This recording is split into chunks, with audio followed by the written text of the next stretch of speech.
Oh, well. Good evening, ladies and gentlemen. Welcome to the Rickcast. I am the aforementioned Rick, and in a sea of vapid and self-proclaimed important podcasts, you are once again watching another one. Hope everybody's having a wonderful 18th of December 2024 in the year of our Lord. And they say the end of the year doesn't have a lot to talk about, and the news cycle is ending. So it's funny. It really is kind of funny. The news media, both the mainstream and the alternative media, are just as bad as every other job. They'll tell you they work 16-hour days, 15-hour days, all these other kinds of things. And then if you talk to any one of them, all they're saying is, "Oh, I can't wait to get to Friday. Oh, I can't wait to get to Friday. Oh, I can't wait to get to Friday." Because then they take 2 weeks off. Like, you guys, I've done it. I've been in corporate media. I mean, I've been in alternative media. I'm still am. I worked for a company for a couple years. Like, our job is not that hard. Now you talk about the managerial side and you're doing all these other kinds of things. Yeah, it is. But when I hear people on YouTube or people, in the alternative media space and the media space, "Oh, I just can't wait for this vacation." Really? Please don't make yourself sound like you're the guys in Landman, pumping oil, or any of these other, like the guys who work at Valvoline or Take Five in the cold changing people's oils. You sit behind a desk and you talk about news all day. So I think it's funny. I'm not really. I guess I am throwing shade at them. I'm not throwing shade, but I am. But the idea that they can't wait to get to Friday. I guess it's hard this time of year. It's hard, guys, because there's no news. There's nothing to talk about. What am I going to do? I don't know, your job, especially in this age. I'm sorry. I need to get a second charger because both my things die at the most inopportune time. It's not like media and information and entertainment is not like it was even 5 years ago. People have become bonded essentially to shows. And this all ties into Tim and Timcast, our first story of the night. People become bonded to the show and they can become bonded to the host. The parasocial relationships, all those kinds of things. The bad ones, right? Bad parasocial relationships, awful. But a lot of people, it's the same thing that people developed when they were with sitcoms, because sitcoms don't exist anymore because we can't be funny because everything is just mad and angry, so forth. But you develop this bond with the characters on the screen, from the group from Seinfeld, the group from Friends, or Big Bang Theory, which was not that funny, and whatever. You invite them into your home. The same thing's going on with social media or YouTube shows, Rumble shows now. And so when you hear them say, "I can't wait to go on vacation," it's kind of a slap in the face to the people that pay your subscriptions and sign up and show up every day. And they want to hear from you. They want to be a part, you're a part of their life. And it's very interesting to see how people still treat this winter break in an old MSM mindset. And that all power to them. If you want to take 2 weeks off, go ahead. Yeah, but do me a favor and do the rest of us a favor. If you do decide to take time off, don't bitch when nobody shows up the first time you come back. Just don't. Just get back into it, dig your heels in, and earn your viewers back, because the time people's attention spans are that much shorter and all this other kind of stuff.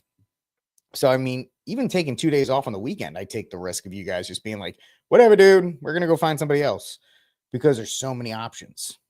And that doesn't lead, it completely leads into our main story. We're not going to get to it yet, because the first couple of minutes of, first 5-10 minutes of the show, I want to do the what's on your radar, just stuff that may become bigger news later on, or just something that's in passing fancy. But Tim Pool selling to the Daily Wire. Pretty much all of YouTube and alternative right-leaning media has been feasting on this all day, just gobble it all up, because he is the biggest independent content creator in the space. He's the most watched show at 7 p.m. or 8 p.m. Eastern time on YouTube. His name carries a lot of weight in this area. And so the combination of him and the combination of, quite frankly, the most, I don't want to say despised, but the other big player in the conservative media space, anyway, the Daily Wire, probably in the conservative space, because Tim Pool wouldn't consider himself liberal or conservative. But the biggest player in the conservative space, who I don't like and a lot of people don't like, and it's not because of the guys that, well, part of my reason is because Ben Shapiro hates my religion. He hates my Lord and Savior. And I cannot under any circumstance support him or anything on those shows. But also they got the vaccine wrong, right? Nobody forgets that during the coup, they were bullying people into taking that experimental jib jab, right? The bastion of conservative media were the ones that were bullying people into doing something that was against their health or trying to supersede their doctors. They've been never Trumpers from the beginning, and they've supported that. They've gone against that grain multiple times, and just on and on and on. They really, their hands are not on the pulse of conservative thoughts, despite the fact that they want you to think they do. But hey, the Daily Wire is not really well looked upon. Honestly, if I had to describe Wire, it's Fox News programming in hipster glasses. That's it. Weird. Fox News is humor, neocon take. The Daily Wire is neocon takes for millennials. That's all. It's not fresh. It's not new. It's not any of these things that they purport it to be, that they want you to think it is. It's not. It's just millennial dressing of Fox News talking points. I mean, there was even a story that kind of bubbled up that Fox was in talks with the Daily Wire for a partnership. And so, Brian, I love him. I thank you for being here, Brian. Oh, Brian, with your sense of humor, I love it. But yeah, there was that thought that the Daily Wire and Fox News would collaborate, because that's what they do. And they want to talk about changing culture, but they don't change anything. They just find new and different ways to suck money away from millennials without doing much for it. Yeah, Jeremy, any program, and I know you guys are going to go, well, who's saying it jokingly? Nobody should ever jokingly call themselves the God King. Sorry, nobody should ever call themselves that. They just shouldn't. And especially when you haven't done a thing except steal money from conservatives without providing any real effort for their product or for their money.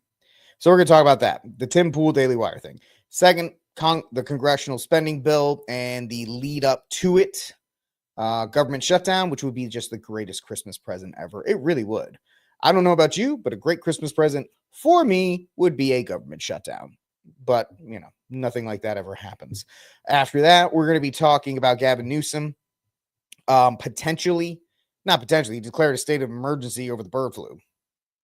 Right? Plandemic 2.0 coming in just right on time for Trump to get inaugurated. Oh, look, now we have another plandemic. I don't think it'll be as bad as COVID, but you may see blue states shut down versus red states, like the latter halves of COVID right off the bat. So we have that working its way in the background during this Christmas time. And then also, finally, human DNA found in hot dogs. Anybody that enjoys hot dogs goes, yeah, tell me something I don't know. But wait till you find out the details of the human hot dog thing. It's kind of gross, but it's kind of funny as well. So anyway, if you like what we're doing here, like, subscribe, share, hit that notification bell, do all the fun things to help keep this program on the air. If you are watching on the X machine, do me a favor, hit that follow button for all my amazing takes that are not really amazing, but my GIF game and my meme game is pretty strong and definitely worth a follow. All right, ladies and gentlemen, before we get to our main stories, while we kind of wait for everybody to filter in, I got 3 things that I want to talk about, kind of get you on your radar. Funny stories, interesting stories, and just things that, yeah, don't deserve a whole segment, but kind of just interest me. All right, first one up, ladies and gentlemen. I don't know if you like to fly. I don't. But would this actually get you interested in flying? Especially a budget carrier like Frontier. I personally have never flown on Frontier. Never have. Never will, but never have. I flew Spirit. I've flown on Spirit once, maybe twice. It was so if I did it twice, it was so bad I remember your hold the second time. I flew on Spirit at least one time. Worst experience I've ever had. Won't ever do it again. You know, Spirit made me appreciate paying more to fly because it's just trash. Budget airlines are probably the worst thing that have happened to travel, and not because of anything else, but the idea of lowering the quality of service, right? When you pay for cheap things, you get cheap service. And in something like flying, which is already uncomfortable, not fun, misery filled with going through TSA and all these other things. And then you got to sit on the plane and you got to pay to use the bathroom and all these other kind of nonsensical things. It just doesn't work. But Frontier Airlines, maybe they can get you to do this. Frontier Airlines announces pre-sale for the 25-26 Go Wild all-you-can-fly annual pass at never-before offered price of $299. Would this interest you? I just thought this was a couple days ago, but this is just kind of nuts because it also is reflective of the fact that people are getting sick of airlines. It's weird. After COVID, people didn't think that the airline industry would really survive.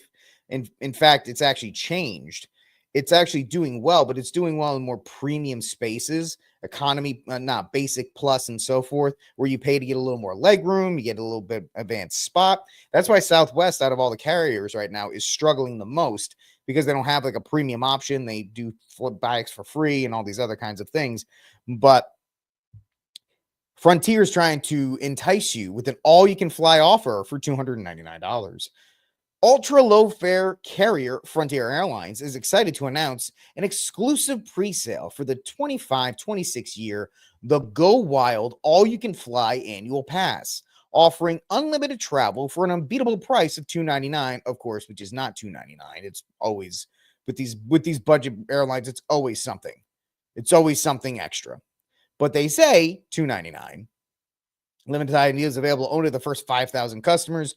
And if they act fast during this, once the pre-sale ends, the pass will be available at a discounted price of $499, which is still way too much money to fly on Frontier Airlines. So it's actually I didn't know they did this. I still would not do it. I would do it for something like American, maybe. I don't like Delta. I flew it once recently because people told me it was really, they've upped their game. But there's a reason Delta stands for don't ever leave the airport. There's a simple reason for that. It's just the way it is. American, yeah, they're not great either, but they seem to be the best of the bunch at this point, which is like being the tallest midget in basketball. It doesn't really matter.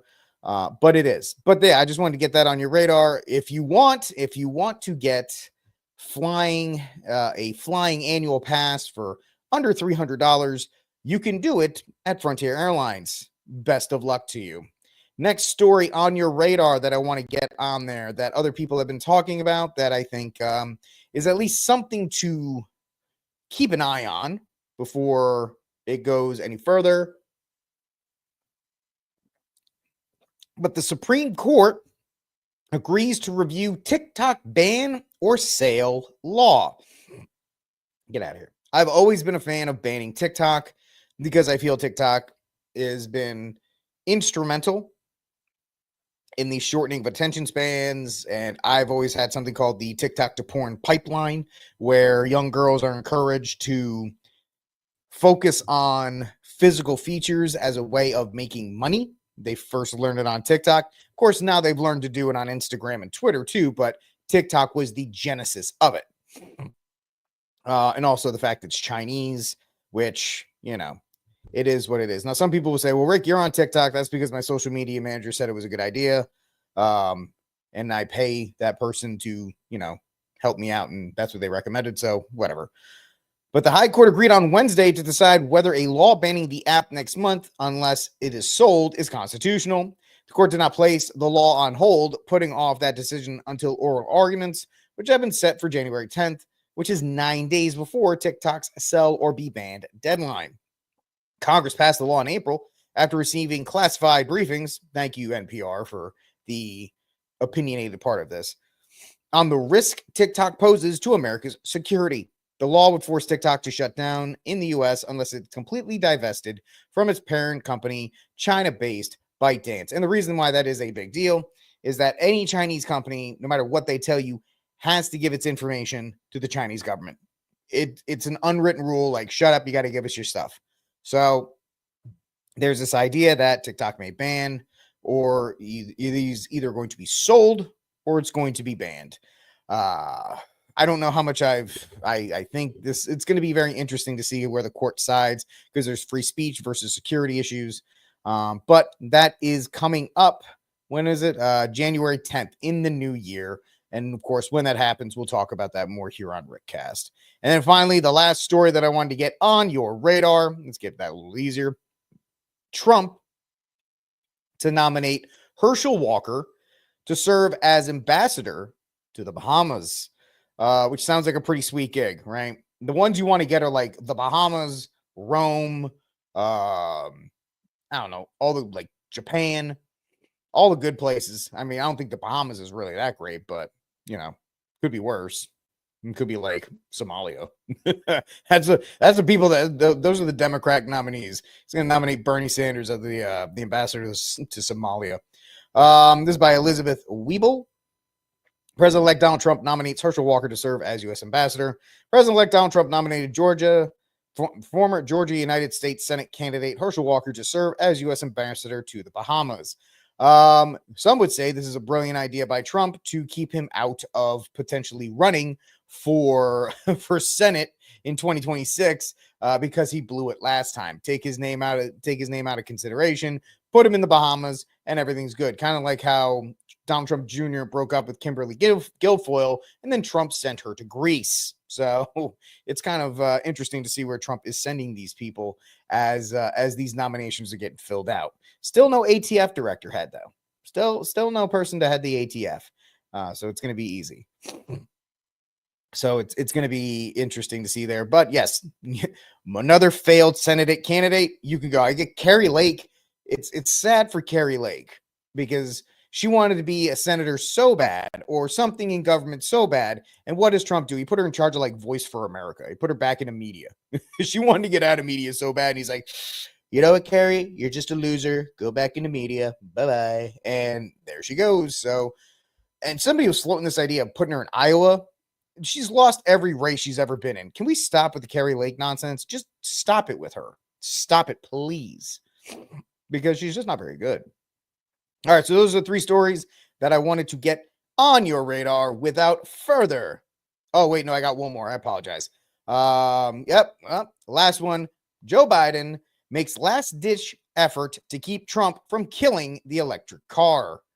President-elect Donald Trump is vowing an all-out assault on Joey B's efforts to make electric vehicles the new king of the American road. Guess what, political? They never will be.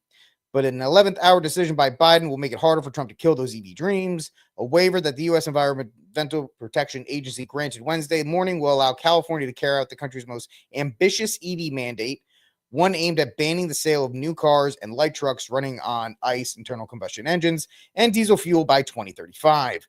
11 other Democratic states have also done something stupid like this, my home state of Rhode Island included.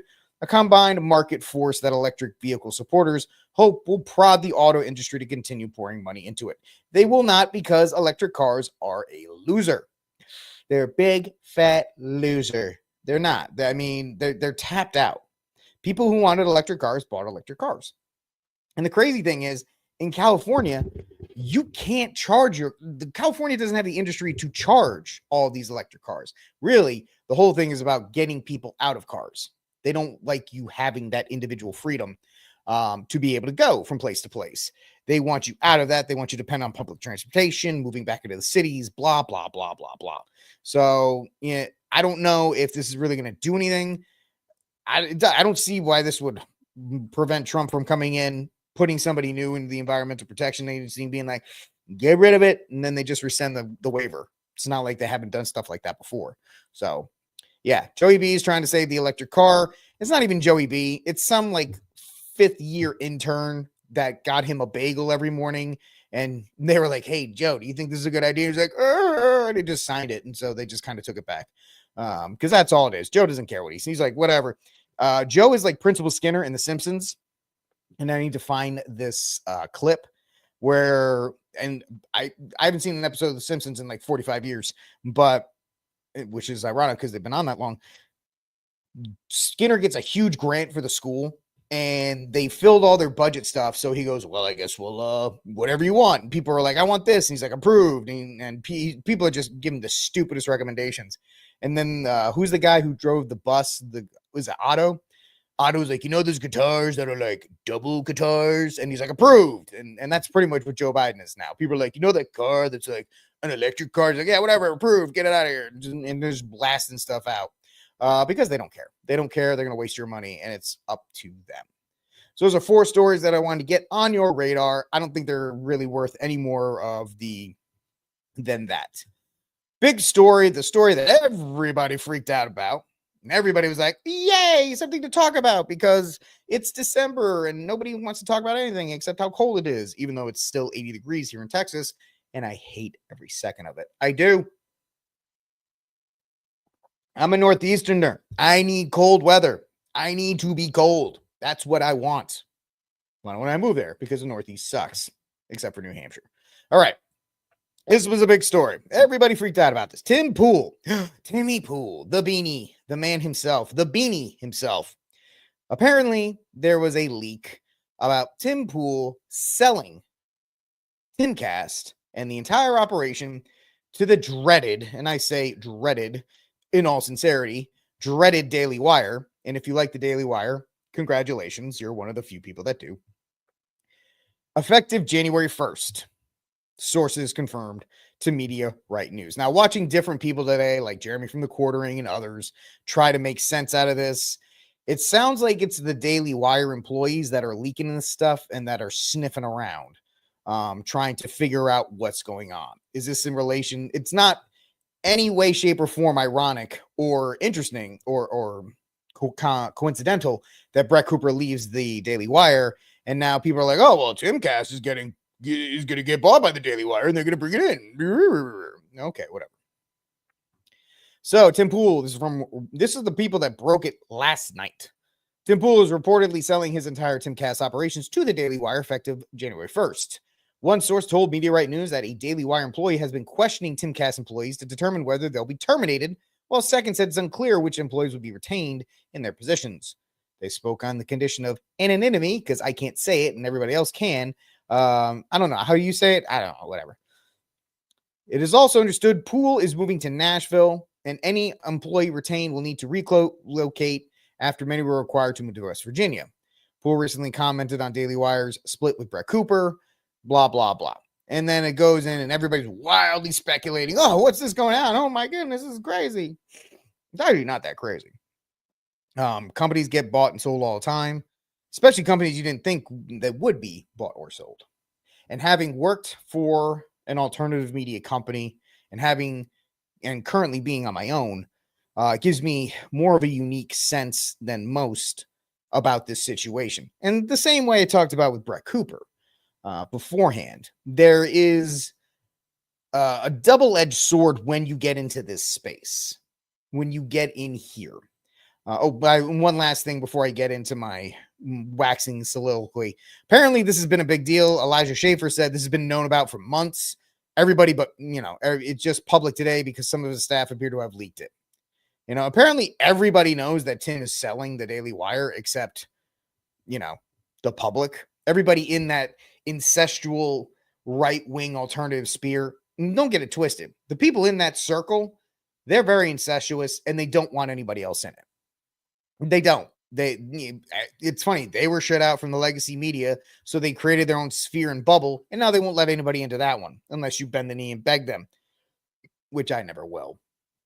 But being under a media company where I first started, and I've already covered all this with Brett Cooper, I don't want to rehash that, and now being out on my own, there's a double-edged sword in alternative media. You have the freedom versus security aspect that Tim has been dealing with since he's been in this space for what, almost 20 years.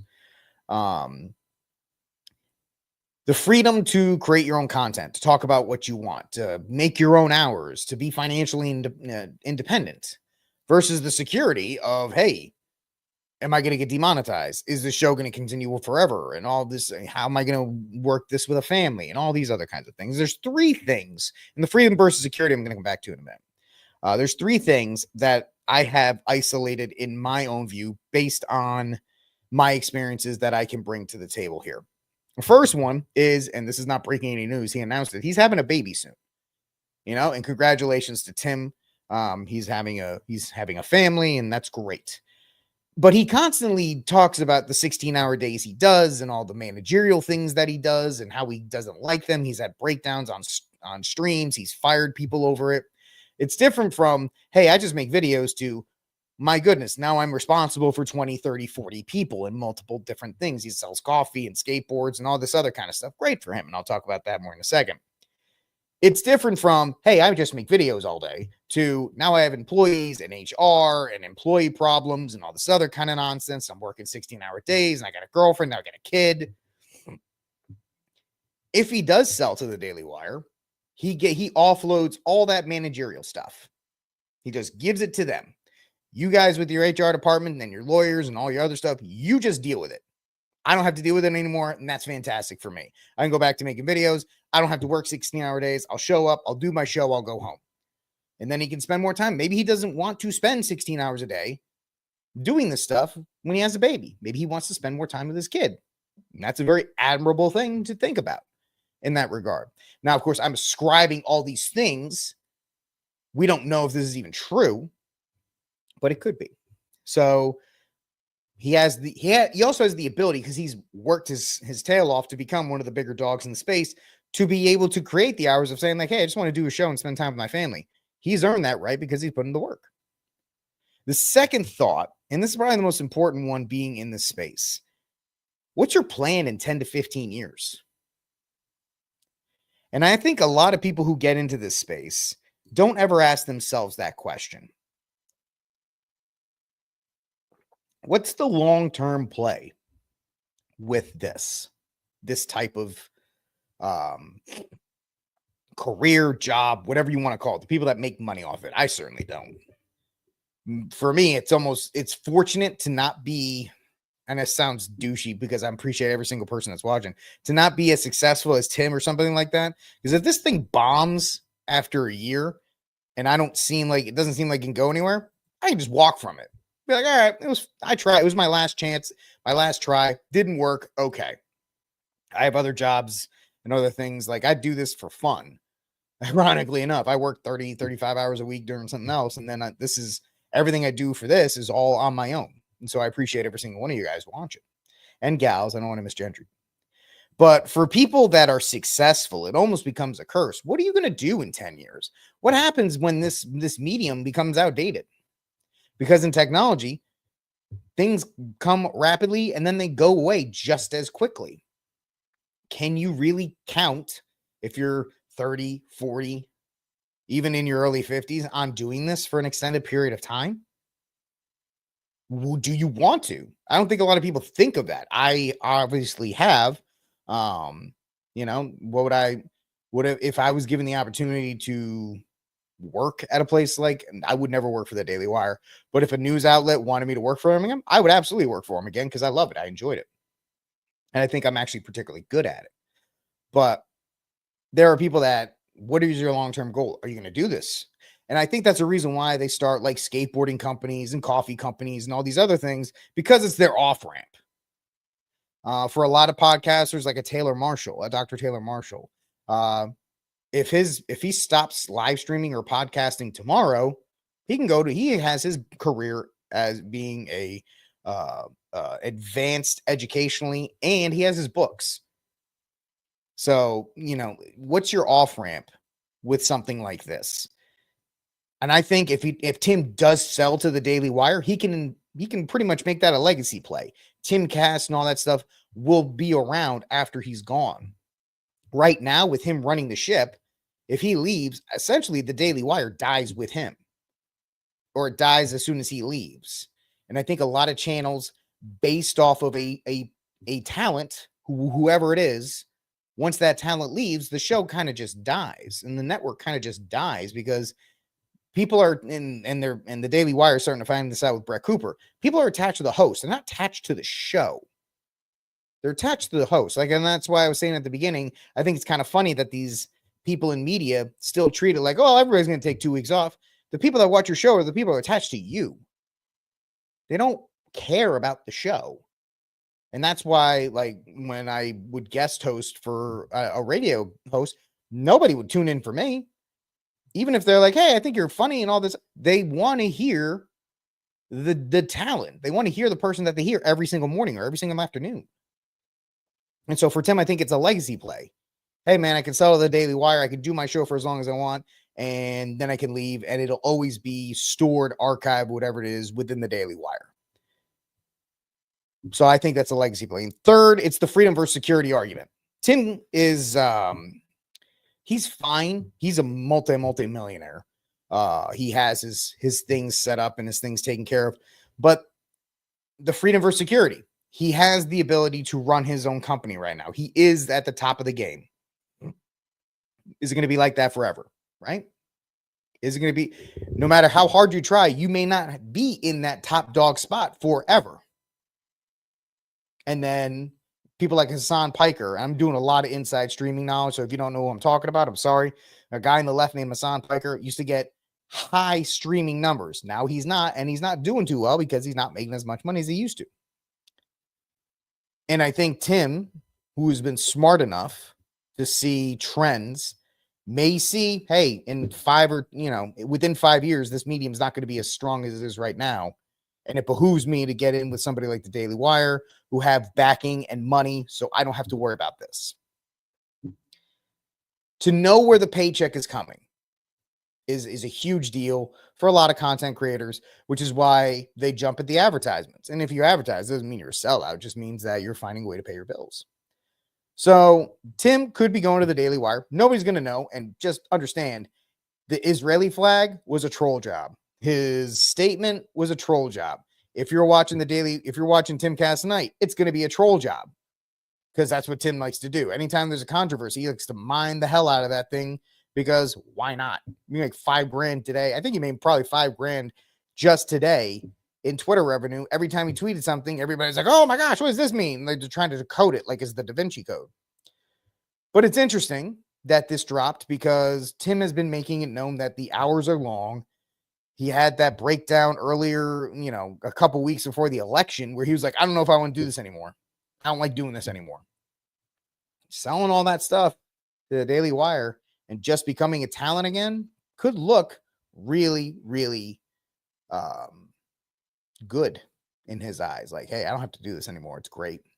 So we'll see. But that's my thoughts on the Daily Wire Tim Cass saga. Will it happen? He could announce it at AmFest next week, at the end of this week. He could announce it January 1st. He can announce it January 10th. But it's interesting how everybody in the alternative space is like, oh, yeah, well, we've all known this for a while. It's like, really?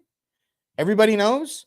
Apparently everybody does know. But I'm sure anytime you deal with the Daily Wire, you got to be careful, because those SOBs will sue the crap out of you if you think you do something that annoys them. That's another thing that Tim may like. He has the legal resources they can put to work, right? All I'm saying is, I don't fault Tim if he does. I don't fault Tim Pool if he goes. The question is, would you? I would consider going to it. I would, if somebody asked me right now, hey, we want you to do your Rick Cash show, same time, but we'll pay you on this network, I'd probably take it.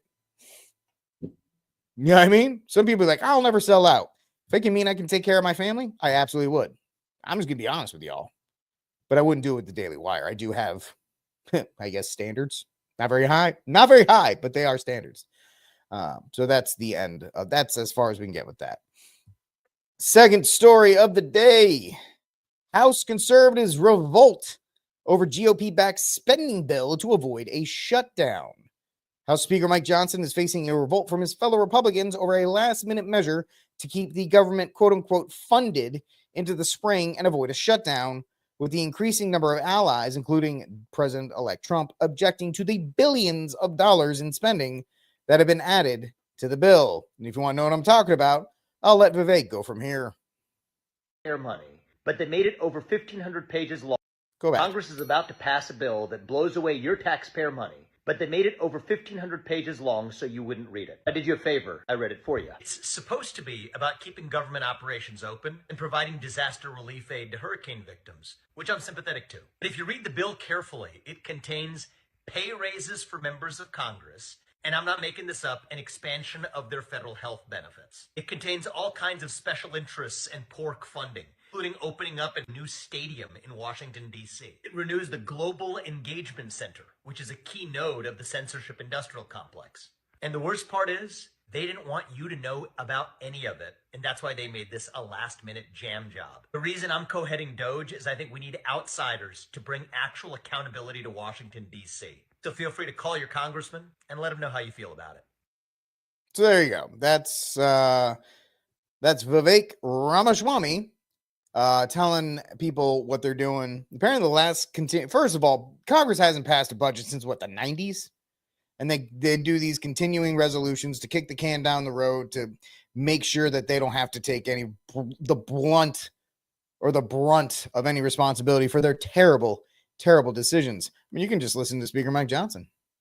Normally like what's called a continuing resolution, a CR. But in this case, it makes sense because if we push it into the first quarter of next year, then we have a Republican-controlled Congress and President Donald J. Trump back at the White House will be able to have more say over the funding decisions for 2025. Now, that would have been an easier thing to do, but then we had circumstances outside of our control. We had these emergencies that are required. So we had, as you know, a record hurricane season. We had Helene and Milton, and they just did massive destruction across our red states, frankly, in the southeast and the eastern side of the country.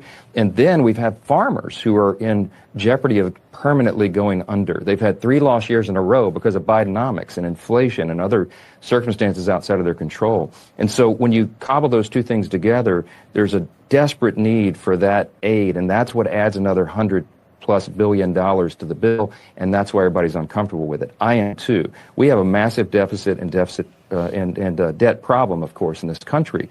We can begin to address that and shrink the size and scope of government in January with Republican control, but we've got to bridge the gap to get there, and we cannot leave our small farms and ranchers and our people who are devastated by the hurricanes out in the meantime. So that's the difficult part about this. That's what people are really struggling with, and I am too, but we have a responsibility here, and that's legislative. So they're going to try and frame this as it's hurricane relief money. Come on, man. It's money for farmers, man. Do you hate farmers? Do you hate the people in the Carolinas and in Florida that are struggling? We got to pass this bill, man. We got to spend this money.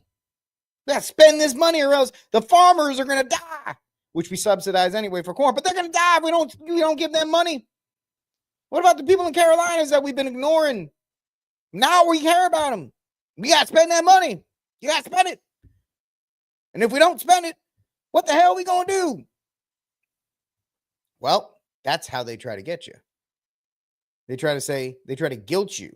Oh, well, I mean, all these tragic things that we could have done at any time, but it decided to wait until you could have funded emergency money for the people in the Carolinas at any time, especially as the Biden regime and everybody was spending money like it was going out of style to house every illegal immigrant on the planet somewhere in these United States. Oh, we got to put them somewhere, and we got to pay for their health care and give them a phone and a PlayStation and everything else. Meanwhile, American citizens in the Carolinas are freezing to death because up in the mountains, it's cold in December. It's shocking, I know. So we got to fund this money to take care of these people. Meanwhile, these are the things that are actually being funded a pay increase for Mike Johnson, AOC, and every other member of Congress from $174 to $243. That's $243,000 a year. Because they earned it, right? Because they're just so good. A new football stadium in DC because, hey, they got a good football team now. So we gotta get them a good football stadium. And it's got to be like $1.5 billion, $2 billion. Isn't the one in California? SoFi, that's like $1 billion. This one needs to have like a spinning light and all this other kinds of stuff. And if it's in DC, it's going to be $2 billion because, they know how to spend money there. 72 pages of pandemic preparedness and response policy, which is ironic given the light in the next story of the day, talking about Gavin Newsom getting the next pandemic riled up. So we got to get that money now. So when the pandemic goes through that Gavin Newsom started, we'll have the money ready to go. And as Vivek Ramaswamy said, renewal of the Global Engagement Center, which is being sued for censorship. But hey, if you don't support this money, you hate those people in North Carolina. How dare you? And it's just these things that they wait till December. They wait until most people are trying to get to family. And they really would. They kind of screwed this up because they waited and they should have done it Monday of next week. Because nobody would have cared next week. Nobody would have paid attention next week. I guess Doge and Elon Musk and Vivek actually being around, sniffing around Capitol Hill, trying to figure this out. Maybe that's a help. But in the end, this is just the same thing that they've always been doing. Spending money, spending money, spending money. Because, hey, doesn't matter if we spend that money. Doesn't matter. We can print money until we don't have any anymore. So there you go, folks. The fact that your media hates you enough that they're just going to continue to spend money that they don't have doesn't shock me. Shouldn't shock you either. And so there you go in that regard. That's the latest update. You got Bobart, you got Nancy Mace, you got Thomas Massey, you've got other people. I've emailed or I've text. I haven't done any of that. I sent a tweet because that's how you do things today to my representative. I want to put him on blast because I should have been more prepared for this, but I don't really care. Where is he?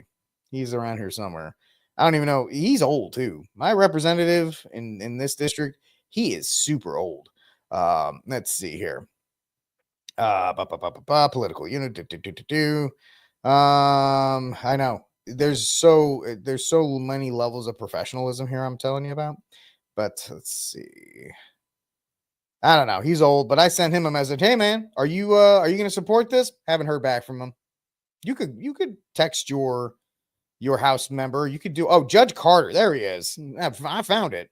Representative John Carter out of U.S. District 11. This dude is old. No offense, buddy. Congratulations for still being alive in the House of Representatives. But this guy's got to go. He's been there way too long. And Representative John Carter, I'm just telling you. Yeah, John Carter. Yep. He's been there way too long. He hasn't responded to my text message yet. And he has his last text message or his pinned text message or his pinned to X message is pray for Israel. So that was on October 1st of this year. So Representative John Carter's most important message is that he wants you to pray for Israel. Hasn't said anything about how he voted to bomb Japan. He probably did. But yeah, hasn't said anything about whether he'll probably end up supporting the bill because he figures that everybody in this state is too stupid to pay attention. Who knows? Maybe I'll run against him in 2 years. I got nothing to lose. Anyway, let's see. Next up on today's Rickcast, because I am a famous YouTuber, by the way. Let's be real. Brandon Herrera couldn't win. I wouldn't stand a shot in hell. But California Governor Gavin Newsom declares state of emergency over the bird flu. That's right, ladies and gentlemen. Trump gets reelected, and all of a sudden, there's Black Lives Matter. There's a new bird flu. It's just like we've been transported back to 2016. So California Governor Gavin Newsom, a Democrat, he's in California. You didn't have to say that. issued an emergency proclamation on Wednesday in response to bird flu cases in the state. Bird flu is mostly found in poultry and wild birds, with 123 million poultry affected as of Monday, and blah, blah, blah. Isn't there one that actually spread to a human recently?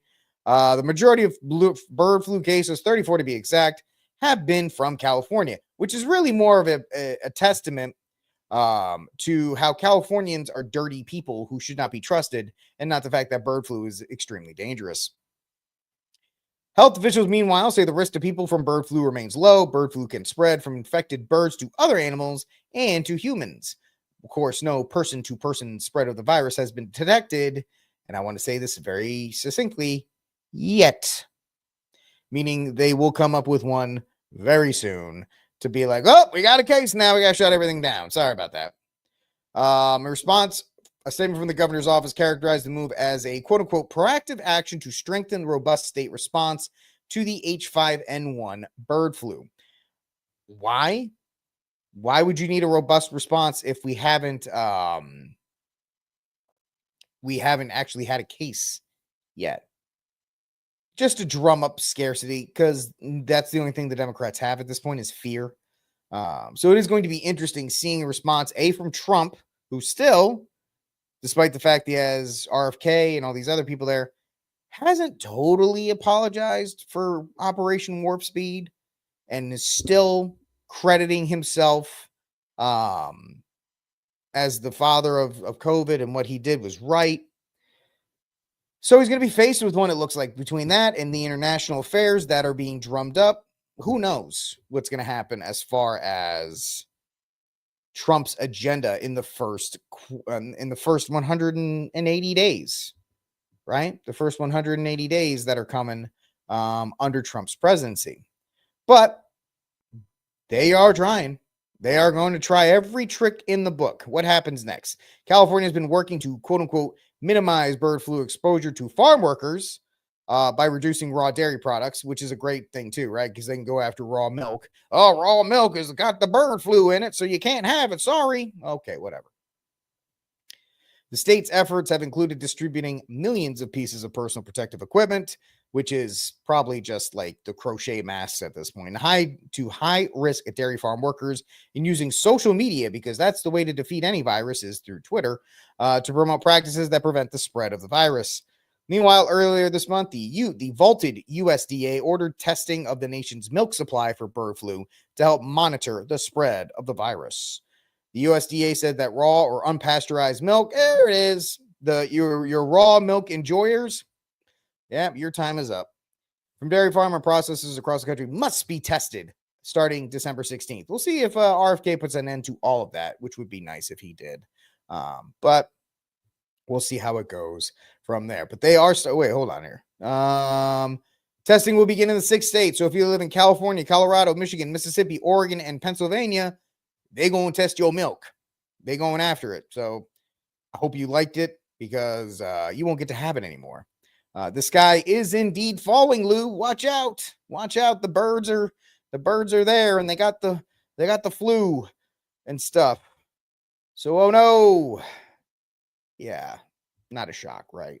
Not really a shock to you, not really a shock to me, that they're going straight back to the pandemic playbook, because that's all they got. And that's what they'll try to do. You'll see the separation again, pretty much like everything else, the separation with bird flu and with, abortion and all these other issues, red states and blue states, on how they will deal with these things. All right, final story of the night, ladies and gentlemen. To all my hot dog lovers out there, this story is for you. Eat them because they taste so good. Okay, first of all, this lady's got like the craziest eyes I've ever seen. And secondly, she enjoys this story way too much. She's probably one of those crazy vegan people, but she might be shocked too. People who eat hot dogs eat them because they taste so good. Okay, lady, you are way too happy with this story happening the way it is right now, right? Secondly, hot dogs are indeed delicious, especially at baseball games. But what's in them is not so good. We've learned to accept it, but I don't know. First of all, Is there anybody out there that actually thought hot dogs were a healthy source of food? That's all I want to know. I just want to know, does anybody ever think that, hey, I'm eating this hot dog because I'm trying to make sure that I'm going to be a healthy individual? You know, RFK is not down with the hot dogs. He hates them. And there's always been the thing, oh, hot dogs have all the other parts from the cow and the pig that they couldn't use. It's like, I don't care. I'm going to put mustard and ketchup on it. I'm going to put it in one of these hot dog buns and I'm going to eat it because it's delicious. Which makes vegans mad. Although, watch out, vegans. If you'll feel so accepting after this. The company Clear Foods recently analyzed 345 hot dog and sausage products from 75 brands and retailers and found, are you hot dog lovers ready for this? Lady, stop acting so high and mighty about this. Just give us the stupid story. Human DNA in 2% of the samples and in 2/3 of the vegetarian samples. Haha, suckers. And get this, 10% of all vegetarian products appear to contain meat. Ah. Clear Foods says that there are some companies. Now, somebody brought this up in an earlier stream that I was watching, was that pig DNA and human DNA are very similar in some ways. So this could easily be a testing error, or it could just be the fact that they put human DNA in hot dogs. Producing high quality hot dog, top scores to Butterball, McCormick, Eckrich, and Hebrew National. You hear that, folks? Hebrew National. Those are the hot dogs. Human. So there you go. That is the story right there. If you like hot dogs, and unless it's one of these four, you're eating human DNA. It's kind of like the same thing with Subway. Remember when Subway was discovered that they had, like, you know, yoga mats in the bread? If you're eating a hot dog, you're like, whatever, dude, I'll take my chances. I just like food. I wonder, all right, so my wicked smart guy in the YouTube chat says, pig and human DNA are very close. So this might just be a big blown up story for nothing. It's just a great headline for me. It could really just be a testing error. It could really just be a testing error, but it is kind of funny. While the story is out there to rub it in vegans' face, because they'll tell you that they're vegan. God help you if they're a vegan who does CrossFit, because they won't shut up about that either. But yeah, they exist, and apparently they had the same DNA. So I don't know. Take that into account next time you have one. And don't let it. Yeah, I mean, it's a little weird. It's a little weird, and you do have 6 months to figure out, you know, if you really want to eat hot dogs. Because I only eat hot dogs in the summer. Does anybody eat them in the winter? Anybody like, yeah, it's a cold January. And I know people put hot dogs in like chili, which is weird for you people. So if you're in Texas, there's Janix Packing in Hatesville, Texas. They make awesome hot dogs, and apparently they're not made out of human DNA. So there you go. There's other ones. Just look around. I really think they must have tested the hot dogs at like gas stations, at like 7-Elevens. You can't trust those. You cannot trust the gas station hot dogs. They had to test those. I wouldn't be shocked if they put all kinds of stuff in that one. Wouldn't be shocked if they put all kinds of stuff in the hot dogs at the gas station. But yeah, all interesting in that regard. All right, folks, that's it for this episode of Rickcast. I am the titular Rick. Thank you so much for hanging out with me. If you like this show and you like hanging out with me, do me a favor. If you're on YouTube and or Rumble, can you do me the honor of liking, subscribing, and sharing the program? If you're on the X machine, hit me with that follow button and retweet the show so more people can experience how amazing the show is. And if you like books and you're looking for a last-minute gift, you can check out my book, The Armed Catholic, The Catholic Case for Guns and Self-Defense, which you can find at Amazon.com or my website. It's only 75, 80 pages, so it makes an amazing stocking stuffer or a doorstop, whatever. Just buy it. Anyway, right. Anyway, folks, I'm Rick Barrett. Thank you so much for hanging out with me. I will see you all tomorrow on Rickcast. And yeah, y'all stay safe, stay ready until he is free. We're going to continue to say it every single night. Free Dexter Taylor.